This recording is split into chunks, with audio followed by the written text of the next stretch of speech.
What if the worst experiences of your life never actually disappeared? What if they were still living inside your body right now? Not as memories, but as anxiety, chronic tension, panic attacks, emotional numbness, a constant feeling that something is wrong. Many people believe trauma is something that stays in the past, something that fades with time, something we simply need to forget. But psychiatrist Bessel van der Kolk spent decades studying trauma survivors. And what he discovered changed the way psychologists understand healing. According to him, trauma is not just stored in the mind. The body keeps the score.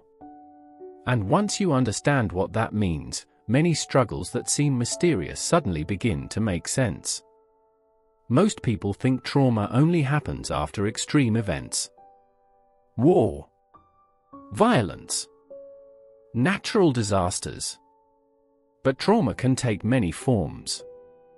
Growing up with unpredictable parents, being constantly criticized, experiencing emotional neglect, living in fear, feeling unsafe for long periods of time. The event itself is not always what creates trauma. Often it's what happens inside us when we are unable to process what happened. The body learns a lesson. The nervous system adapts. And sometimes it never fully switches back off. Imagine walking through a forest. Suddenly you hear a loud noise. Your heart starts racing. Your muscles tighten. Your breathing changes. Your body prepares to survive. This response is incredibly useful when danger is real. The problem begins when the danger is gone but the body continues acting as if it is still there. For many trauma survivors, survival mode becomes the new normal. Their minds know they are safe, but their bodies do not. And that creates a painful disconnect. This is why trauma often appears in unexpected ways. Constant anxiety, hypervigilance, difficulty relaxing, trouble sleeping, feeling disconnected from others, feeling disconnected from yourself.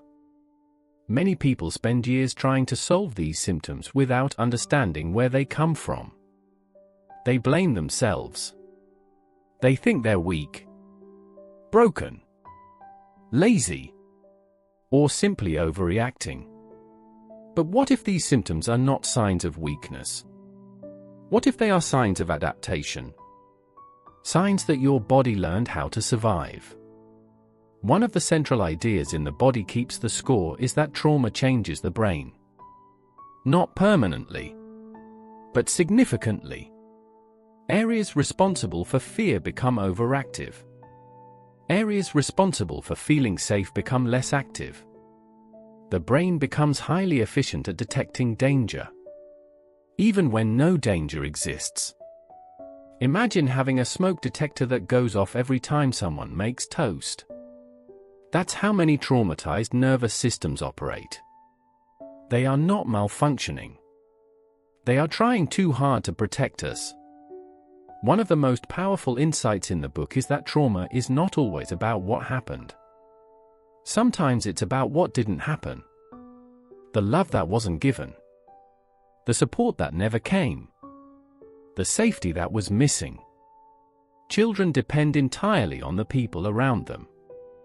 When those needs are consistently unmet, the body learns a painful lesson. The world is not safe. People cannot be trusted. I am alone.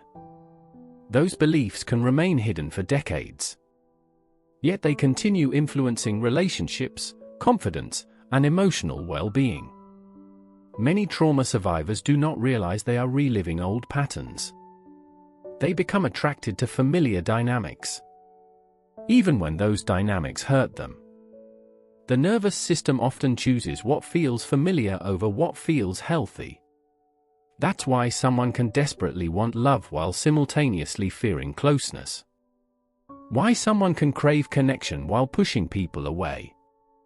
The body remembers experiences the conscious mind may no longer fully understand. And until those patterns become visible, they often repeat themselves. So how do we heal? Van der Kolk argues that healing is not simply about talking. Talking can help. But trauma often exists below words. It lives in physical sensations, emotions, instincts, automatic reactions. This is why many approaches focus on reconnecting people with their bodies. Breathing, movement, mindfulness, exercise, yoga, therapy. Learning to feel safe again. Not intellectually, but physically. Because healing begins when the body learns that the danger is finally over. Recovery does not mean forgetting the past. It does not mean pretending painful experiences never happened. Recovery means no longer being controlled by them. It means creating enough safety in the present that the body can stop fighting old battles. For some people this happens gradually. For others it takes years. But the nervous system is remarkably adaptable. The same brain that learned fear can learn safety. The same body that learned survival can learn peace. Perhaps that's why this book has impacted so many people around the world. Because it explains something countless people feel but struggle to describe. The feeling that they are carrying something heavy. Something invisible. Something they cannot simply think their way out of. And maybe that's because healing was never only about changing thoughts. Maybe it was also about listening to the body, understanding its signals, and learning to work with it instead of against it. The body keeps the score. But that doesn't mean the score can never change. Your nervous system is not your enemy. Your anxiety is not proof that you're broken. Your reactions often make sense when viewed through the lens of survival. The goal is not to erase the past. The goal is to teach the body that the present is different. That safety is possible. That life can become larger than fear. And that healing is not about becoming someone new. It's about reconnecting with who you were before survival became your full-time job. Until next time.